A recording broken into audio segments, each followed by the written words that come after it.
ولن تفلحوا يهم العذاب قبلا له أجره عند ربه.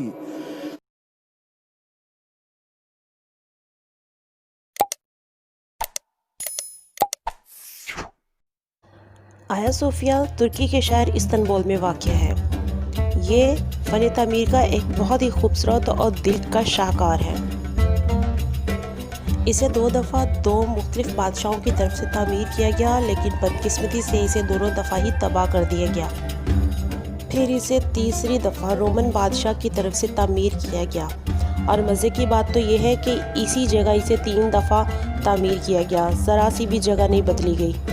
آیا صوفیہ کو 5 سال میں مکمل کیا گیا۔ اتنا بڑا چرچ 5 سالوں میں بھی مکمل کرنا ایک خود بذات ورلڈ ریکارڈ ہے۔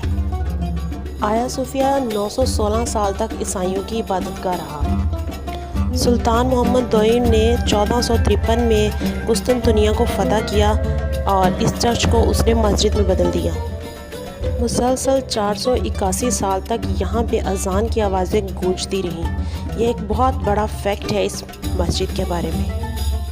سلطنت عثمانیہ کے خاتمے کے بعد 1935 میں مصطفیٰ کمال پاشا نے اس مسجد کو عجائب گھر میں یعنی میوزیم میں کنورٹ کر دیا۔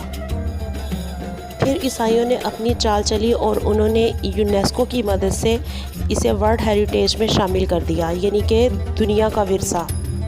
آیا صوفیہ کے متعلق بہت سی مائت سننے کو ملتی ہیں۔ ان میں سے ایک یہ ہے کہ اگر کوئی مسلمان اس بڑے گنبد کے نیچے 40 روز تک نماز ادا کرے گا، اسے حضرت خضر کے ساتھ شرف ملاقات نصیب ہوگا۔ اب یہ اس بات میں کتنی سچائی ہے یہ تو کوئی نہیں جانتا، لیکن ایسا سننے میں آیا ہے۔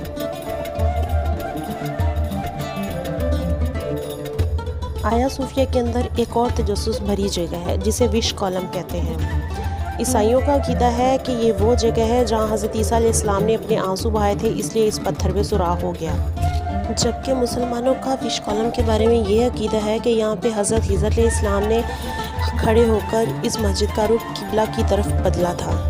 تو یہ مختلف مائتس اس مسجد کے بارے میں سننے کے لیے ملتی ہیں۔